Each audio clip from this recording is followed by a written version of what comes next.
Hello.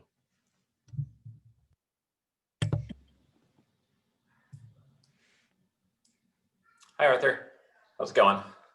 All right. How you doing? Good. How about yourself? All right. Hold on. Let's see.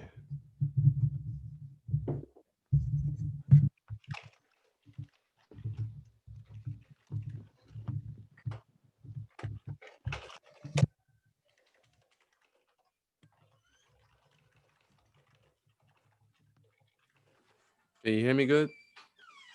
Yes. Yeah, he's doing great. How about myself?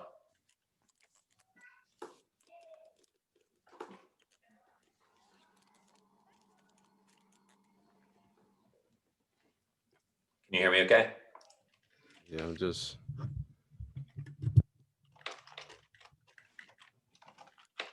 I can hear you good now. Cool. You can hear better now? Yes, Cool. absolutely. Where you are calling in from? I'm from Scottsdale, Arizona. What about yourself? Philadelphia, Pennsylvania. Okay. Cool. All righty. Yeah, you're doing great things in the entrepreneurial space and also in the family office space. And I told a great friend of mine about you. His name is Gordon Bazar, and he generates millions of dollars in the private equity industry. Okay. He's done a lot of work with Tony Robbins and marketing guru Jay Abraham. So he went to Okay. your Cool. website and he was blown away by what you're doing in the entrepreneurial space and in the family office space. And that's one of his specialties as well. So he wanted to see if y'all could do a 30-minute conference call, see how y'all can create value for one another. Right. Yeah. Sure. Maybe there'd be some ways to work together. Okay. You want me to set that up through you or your assistant? Yeah. Sure. Through me directly is fine. Just Richard@familyoffices.com. Richard at familyoffices.com. Okay. Just putting that in there.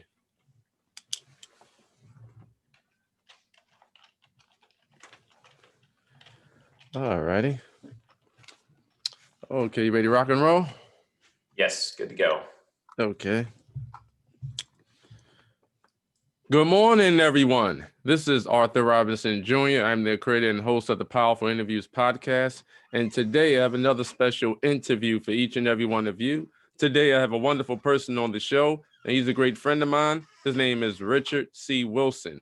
For those that don't know Richard, let me explain to each and every one of you about this incredible, phenomenal man. Richard C. Wilson, he is the founder of the Family Office Club, and his website is called familyoffices.com.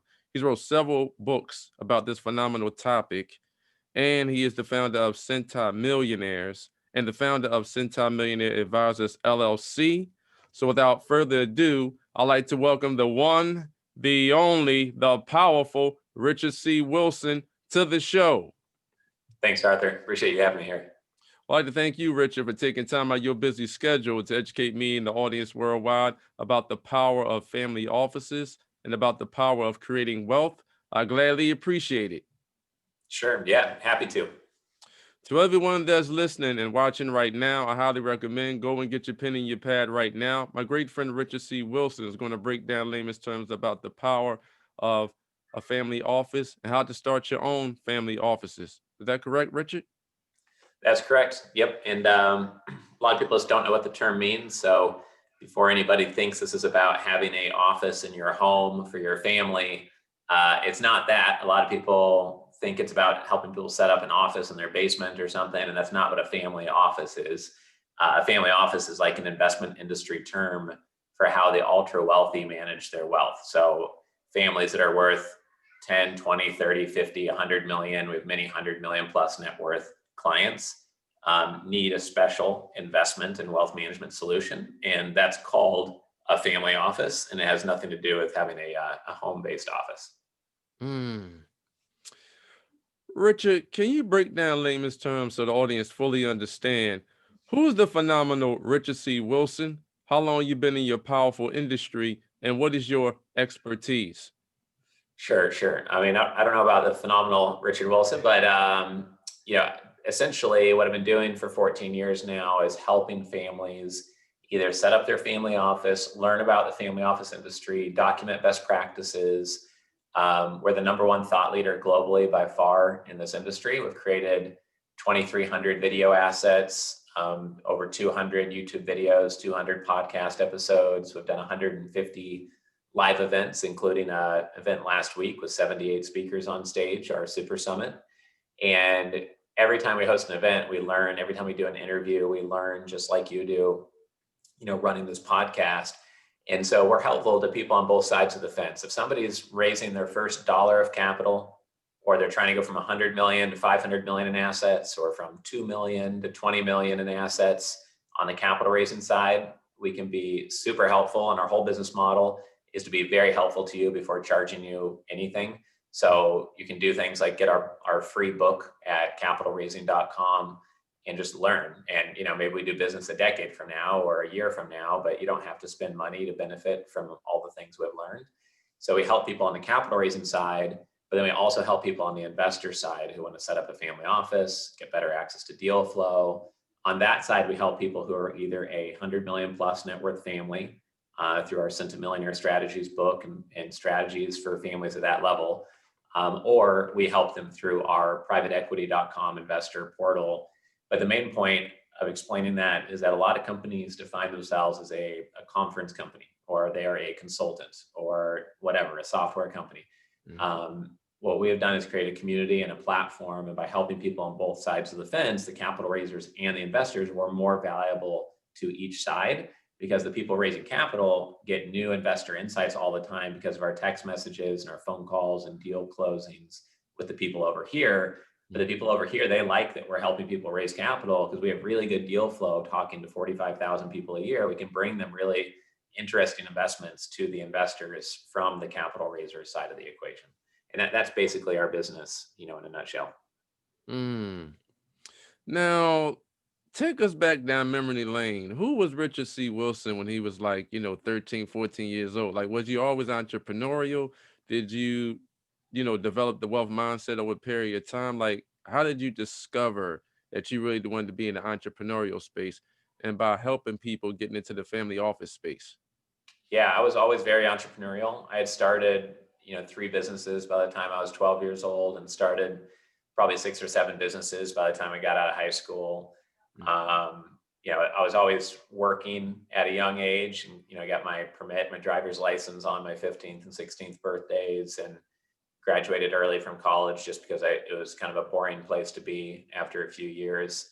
But yeah, I'd always been starting businesses. So when I had tried many and seen that you don't always get great feedback, or kind of mediocre feedback and progress, and then when I started focusing on the family office industry, and a few things clicked at once. One, I saw it would be highly valuable, even if it took me a decade, to become very fluent and swift at navigating the family office space. I knew that would be highly valuable no matter how long it took. So I saw that early on, but then I also saw there was a gap in the marketplace. There was no one being a thought leader in the space. That's why now, at just under 40 years old, I've been doing this for 14 years, and there are other thought leaders in the space now. But when I got started, there weren't any. So somebody in their mid-20s could compete because there was no competition at that point. The other thing was that I saw that the demand and the popularity of the family office concept was only going to grow, and that it would not go out of flavor. You could focus on one hedge fund strategy and be known as the person behind global macro hedge fund trading, or the person behind a very specific investment strategy, but that strategy might go in and out of favor, while a whole class of investors are probably always going to be sought after. So I think all those things made my entrepreneurial brain say, hey, here's an open window, and let's see what happens if I work hard on this. And then things went well, and I just doubled down and doubled down again after that. But, I started out just as a person who started businesses at a young age, and, played lots of sports as well. Now, you hold your own live events and live conferences with, investors that's in the family office space. And then I seen a powerful video that you did where you gave Grant Cardone a great introduction. How did that all come about, and how did you formulate that relationship with Grant Cardone? Grant, yeah, his private jet pilot came across our event like 4 or 5 years ago. His pilot had downtime and was helping Grant on a few things. And he came across one of our events, reached out to my team. My team said, "Hey, do you know this Grant Cardone guy?" And to be perfectly honest, 4 years ago, I'd never heard of Grant, and I was like, I don't know who he is. And they're like, "Oh, well, he's local here in South Beach. I mean, do you want to meet with him?" So I met with the pilot, and then I met with the pilot, another person on their team in our office. We then went to Grant Cardone's office and met there, recorded a podcast for power players for Cardone. And then, at that point, I still hadn't read one of his books or really knew too much about him, but he spoke at one of our events. I then read one of his books.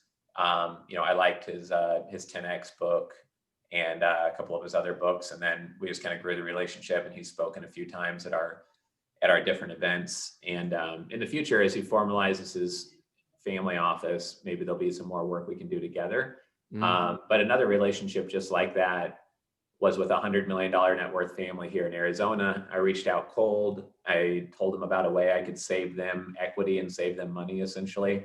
That got me in the door to have a meeting with them, then had another meeting. And now we're discussing a partnership or way to work together, because it started out with me just offering pure value and not pitching them anything. And the same with Kevin Harrington, who's a shark from the first season of Shark Tank.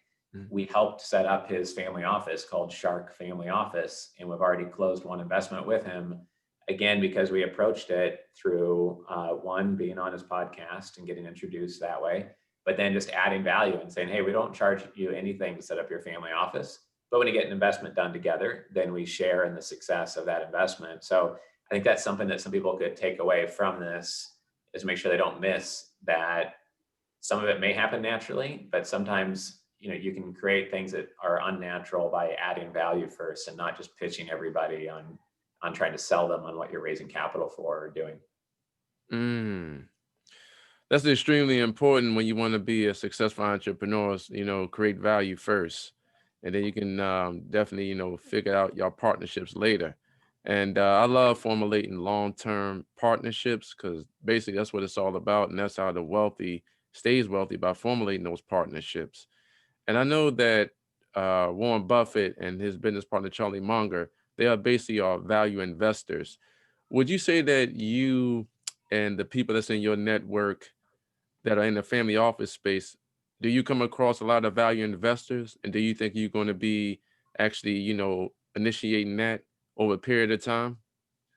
I would say that I come across a lot of business owners. Maybe 10 to 20% of them made their money in the finance industry, maybe 25%, maybe 30% made their money in real estate. There's another 20% in healthcare. So they all made their money in different industries, but a lot of them are business owners at kind of a root level. And so they do care a lot about the value they get for money they invest. Usually when you talk about, a value investor, you're talking about investing in something in the stock market, like that's undervalued and long-term is going to appreciate, and having that type of a mindset. I haven't seen a massive concentration of that, but with, tens of thousands of family officers, there's some that focus on value investing in the stock market. There's some that focus on growth investing, et cetera. But a really commonality is that these are savvy business owners that do want a lot of value for anything that they invest in or spend money on. And just because they have a lot of money doesn't mean they're wasteful with it, or that they just throw it around and now don't look at the value they're getting. So when I hear you ask that question, that's where my mind kind of goes, just because that is such a consistent thing that I do here. Wow. Now, Richard, let's have a conversation about money. Now, I know money is not value. Money is just a facilitator to do transactions. Can you explain to the audience, how would you define money? Yeah. Some people would think about it just as kind of a scoreboard of how things are going. And I think people who have been very successful know that sometimes they were right, but maybe not in the right place or the right time or the right team. But, like Mark Cuban says, you only have to be right one time. You can try on 10 different types of companies and experiments, but as long as one works, then you could try, then, you might be wealthy after that. So I do think that some people who are ultra wealthy respect that maybe they got a little bit fortunate or a little bit lucky, or they had an advantage from the beginning based on, well, they're born in America. versus being born in Malaysia, or whatever their circumstances were that they were kind of born into might have helped them with early momentum. But at the same time, a lot of them also work very, very hard. Like I've heard people say, you can be in the top 10% by either being very talented or skilled or by working very hard. But it's when you combine both with a lot of focus and persistence over time that you create good luck, and you take advantage of good luck, and you're smart enough to realize when you're getting lucky and you act on that. Mm. So would you say that money is the byproduct of the value that you uncover? Yeah, it almost usually is. I mean, the more consistently you can be adding value to others and fill a gap that's not overly crowded and that has a real need, then with hard work and persistence and focus, then many times there'll be ways to monetize that, over time. But yeah, it's almost always a result of the value that's created. Sometimes it comes in outsized amounts to those who have structured a deal more intelligently than others, or a deal that's more tax efficient, or a business model that's smarter, more profitable. So I think a lot of that gets influenced by, the actions you take, of course, on your way up. Mm. Richard, I appreciate you coming on my show today because the whole premise of my show is to educate entrepreneurs and business owners on a national and international level that they can live the life that they truly desire, but they have to be open to these important principles. So I don't like what I see what's on the news, so I create my own news. Right. Yeah, for sure. I've done things before, like a media fast, where for 1 year in 2018, I just didn't read the newspaper or look at any news at all. And I had one mentor, and I just only read books and listened to his podcast and only had that streaming into my brain. And if something important happened in the news that for sure I should know, then I would just hear about it through my social network. But likewise, I think what comes out of a system is determined by what goes in. And in psychology, which I've studied a lot, they've shown that the media you consume, who you talk to, what ideas you focus on, how you talk to yourself, what podcasts you subscribe to, all of that changes the lens through which you see the whole world, how you interpret events in your own life. So I think more than people know, what they choose to expose themselves to is drastically changing what results they get at the end of the day. Mhm. So you have to be very careful about what you let into your life, because you are becoming what you think about most of the time, Mhm. more so than most people realize. Absolutely. Money is simply energy, and high energy can only connect to high energy. High energy can not connect to low energy sources. So, I'll be very careful and very selective who I surround myself with. But I love brainstorming groups because, you can help one another to excel to the next level, especially in the business space as well as the family office space as well. Right, right. Yeah, for sure. I think I'm part of a few business owner clubs and networks, and, those high quality groups, just one idea from there could make or break your year, in terms of being misled the wrong way or getting a great idea or being inspired by somebody, especially during a time like a pandemic, being able to see business models that are working and how people are pivoting, what books people are reading in that same group who are, a couple steps ahead of you of where you want to go in business, et cetera, are all things that, help contribute to kind of positive progress all the time. Now, in your network, you have, accredited investors that basically, purchases profitable businesses. As you being an active investor and you was in the market of buying a profitable business, would you buy a business for strictly the EBITDA and cash flow, or would you just focus on, buying that book of business to, increase their top line revenues to the next level? Maybe if the business was very strategic to what I'm doing already, then I would buy it based on the revenue or intellectual property asset. This summer, I spent about $500,000 buying commercialrealestate.com, just the domain name with no website behind it. But I'd spent 12 years chasing that, and there was no revenue or profits on it, but it was just a valuable piece of intellectual property. Mm. But usually I would look at the profits something is generating and value it at a multiple of those profits, like 3 to 4 or 3 to 5 times the profits. And I would look into whether I could get SBA financing to acquire that business. and see if it's something that I would know how to run myself. I would never buy a business that I didn't have the experience to really manage and run and drive forward the results of that business after buying it. So you won't purchase the business because it has assets. You'll purchase the business because it has strong earnings. Yeah, typically that would be what I would be focused on. Yeah. Mm, wow. Richard, let's have a dialogue about the true definition of being an entrepreneur. Now, the word entrepreneur means entreprendre, and it was a Latin word, and it was invented in the 15th century in France. And a gentleman by the name of John Baptist, he invented the word, and over 300 years later, that word still exists, which is entrepreneur. So entre means between, and ponder means to take. So it means to take lower productivity and increase it to higher productivity. Can you explain to the audience, how are you increasing your productivity in your family office businesses? Yeah, so a great example is when somebody has a liquidity event and they're trying to figure out, like they sold their business, trying to figure out how to structure and set up their family office, then we'll help them get it done with less pain and suffering, direct them to the right resource who's already worked with 200 family offices to legally set it up or do the accounting, et cetera.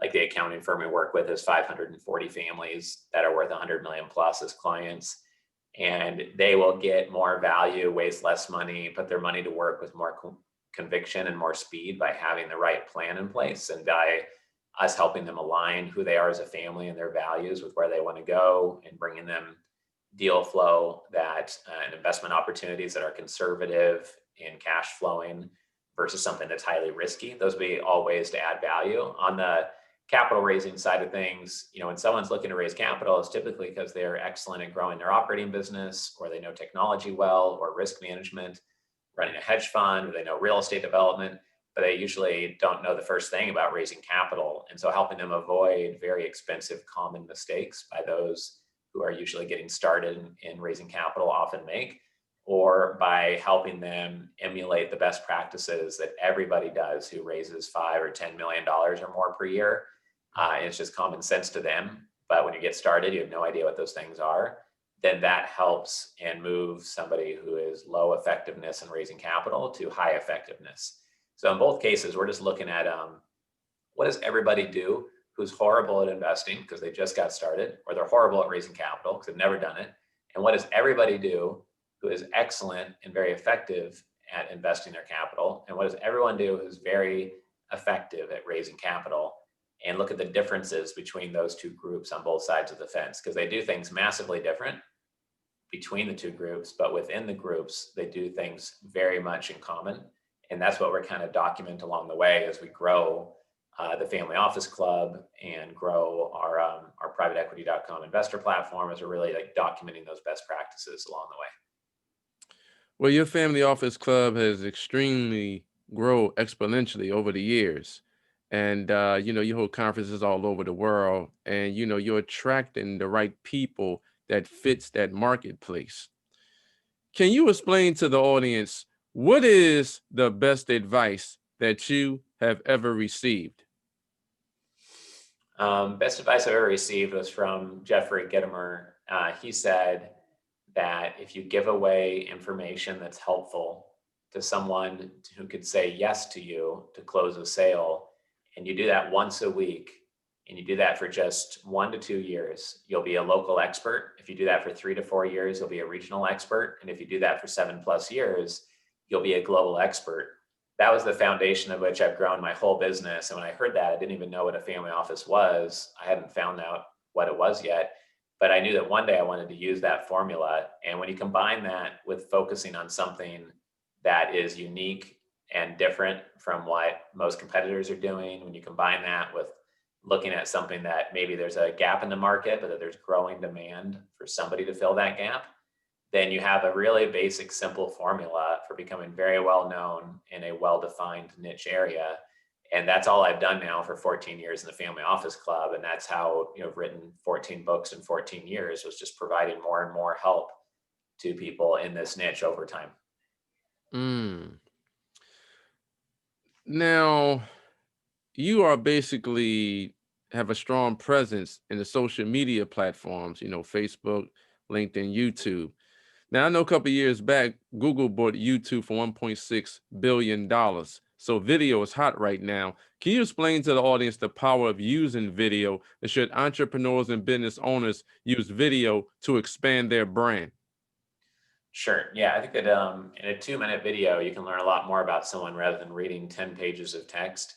You get to see if they're articulate or not, if it seems like they're intelligent or not, if they seem like a nice person, if they seem strange, if they're good at communicating, if it seems like they know what they're talking about. So we can just pick up on visual cues, on body language, on the tone of their voice, on how they keep themselves, on how they dress, on the content, all that stuff at once. It's much more dynamic than reading text. And so if somebody is raising capital or sending lots of emails or sending a pitch deck or trying to work with investors, sending over a 2 to 4 minute video from the founder articulating their strategy or what the real ask is could be very helpful.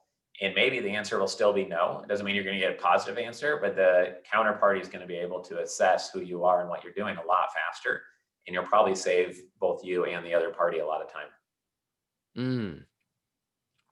Now, I would like to know, what is your thought process and how do you feel about paid media versus organic media? We started out with organic media because we had no budget for paid media, but then we started out with a $300 a month budget and got an ROI in that campaign, grew it to $1,000 a month in ad spend on Google AdWords and LinkedIn and Facebook over time. And now we'll spend anywhere from $30,000 to $90,000 a month on those same platforms. But we started with zero budget because we had no investors. I had no money in the bank to spend, so I couldn't afford to waste the $300 and not get a sale. And so we do a lot of paid media, but we also still care about organic rankings, and we get thousands of hits a day on our different websites organically as well. Mm.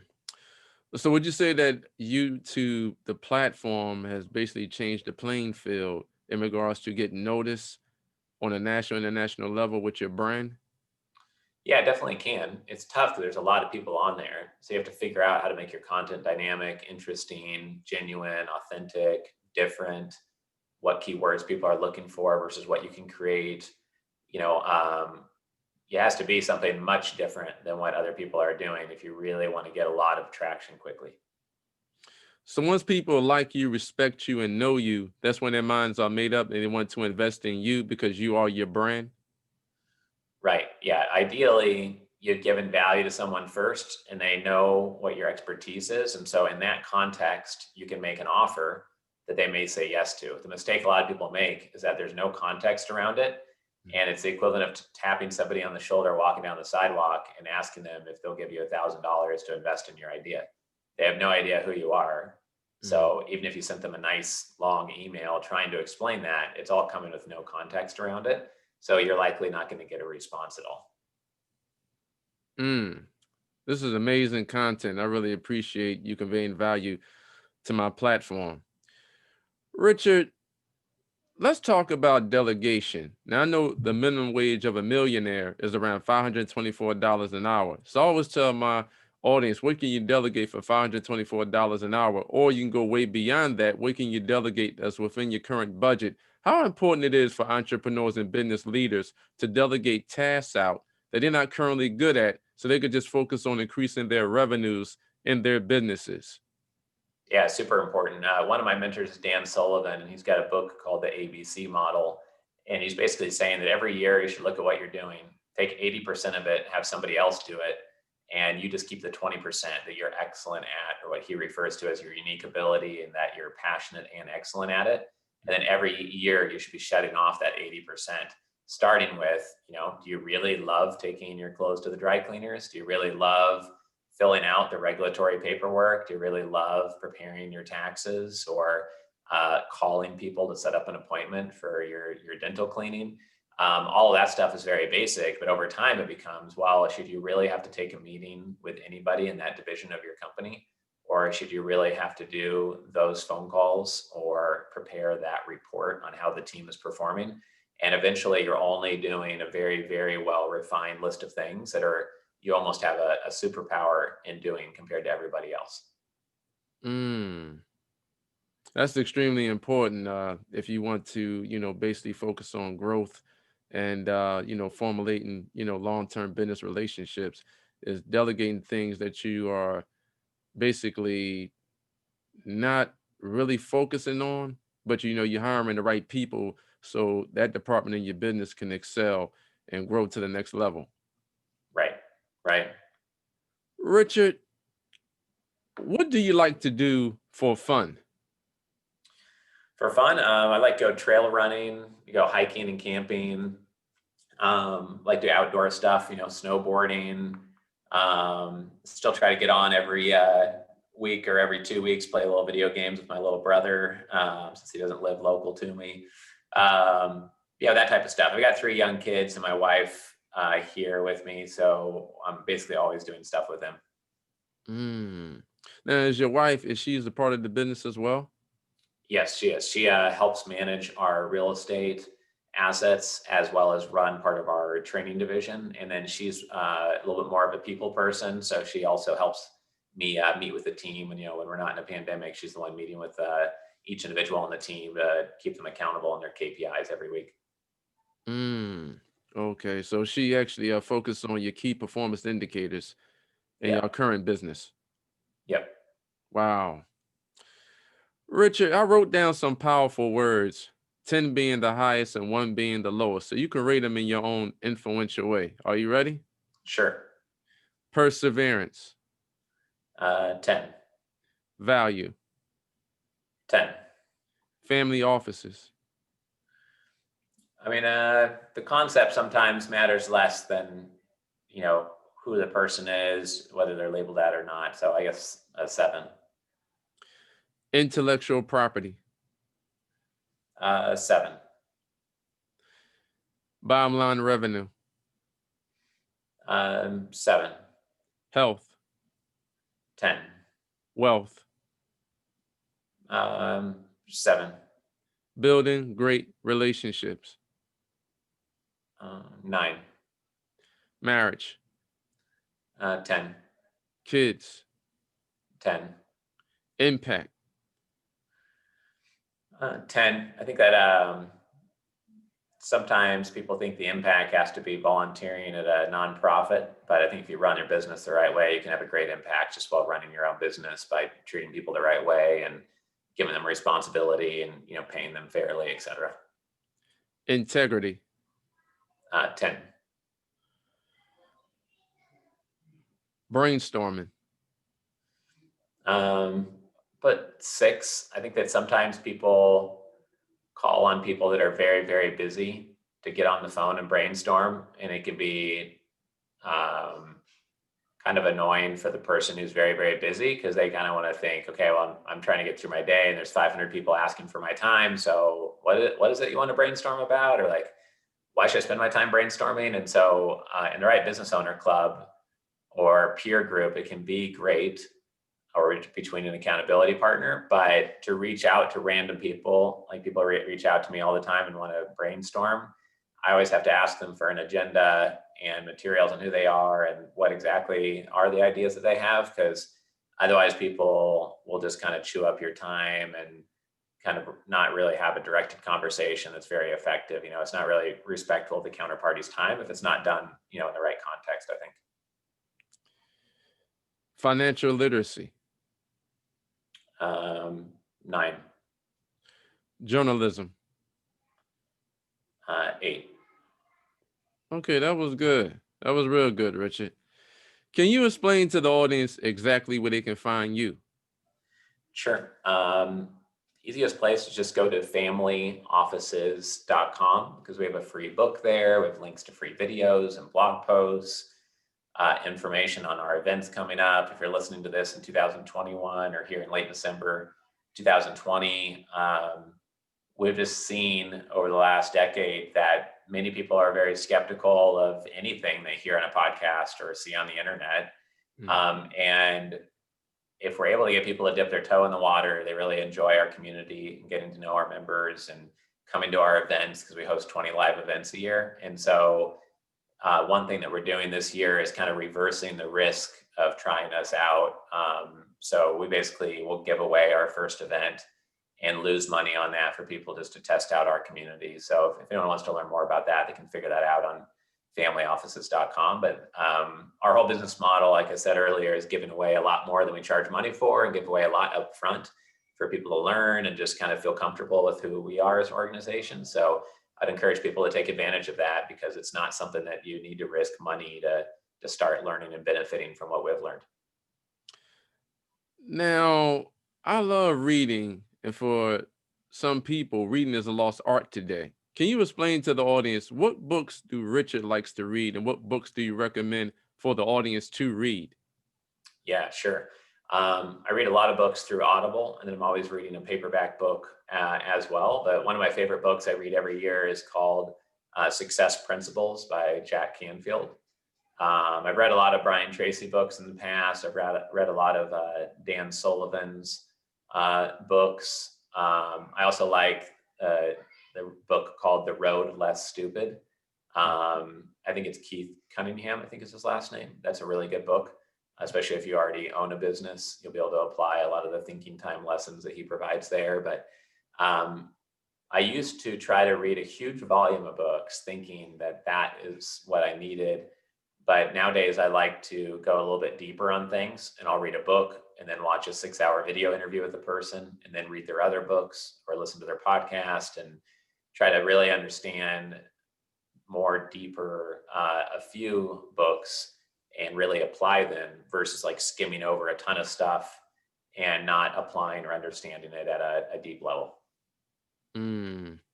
Well, podcasting is actually taking over the radio industry. And, that market is constantly, dropping. And the podcasting industry, that's a $600 million industry. Do you feel as though that this podcasting platform is going to just constantly increasing? Yeah, I think it's just getting started, honestly. I think it's going to be much bigger in 5 to 7 years. So we're continuing to, watch that space and see how it evolves. And, I think Spotify has invested so much in the podcasting space. And now Amazon, through Alexa, and Apple obviously have been developing a lot as well. So I think it's just going to continue to grow. I don't see it slowing down, because audio is just a very convenient way to be, digesting content. I think Audible is going to be continuing to grow as well. So if anyone's coming out with a book, I'd make sure you have it on Audible as well. Absolutely. Spotify, they offered Joe Rogan $100 million contract, but they Yeah, want to put his content on the Spotify platform. right. They're trying to get his content off of the YouTube platform, but we'll see how that worked out. But that was definitely a powerful deal that Spotify offered him. Right. Yeah, for sure. Pretty incredible. Absolutely. Absolutely. Uh, Now, you pretty much motivate and educate entrepreneurs and business owners in the family office industry. And, you have a lot of investors that you build up over a period of time. How did that all come about with just actually congregating the investors to see your vision, where they see fit for themselves with starting their own family offices? A lot of it was just listening. So at the beginning, it was just sharing insights on a blog, saying, hey, I met with, 3 family offices this week. Here's what they were all doing. Here's one common thing I saw. And by sharing that, other family offices would call me and ask for my help setting up their family office solution. After sharing a lot of that, then people raising capital would ask me for suggestions on how I was able to meet with family offices and how I add value to them.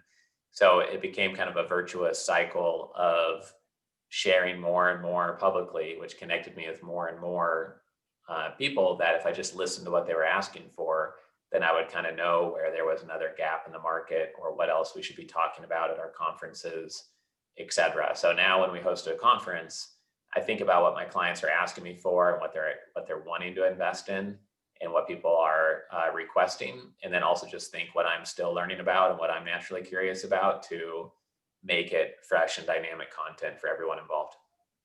Mm, wow. Now, your email is richard@familyoffice.com, correct? Richard at familyoffices.com. Okay. All righty. Do you have any last pearls of wisdom for the audience? I think just the final couple comments would just be about how integrity is the most important thing. Just integrating everything in your life, from the food you eat, the clothes you wear, who's on your team, what you focus on, what books you read, all of that, just integrating everything is going to make you more powerful. And I read a quote lately in this book called The Daily Stoic about how character is fate. And basically, like, your character as a person is going to determine where you end up in life. And then I heard someone else recently say that trust is a superpower. And I think that all three of those things kind of line up with each other and are kind of at the core of being successful in business and investing. Mm.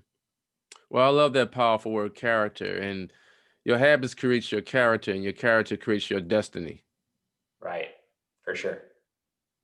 Richard, I'd like to thank you once again for taking time out of your busy schedule to educate me and the audience worldwide about the power of family offices and the power of building wealth. I gladly appreciate it. You are a gift from God. Thank you, Arthur. Appreciate you having me here. To everyone that's listening and watching right now, I highly recommend getting involved with the phenomenal Richard C. Wilson. You heard the passion that came through his voice on my show today. He broke down layman's terms about how to start and get involved with your own family office. He broke down layman's terms about what family offices are.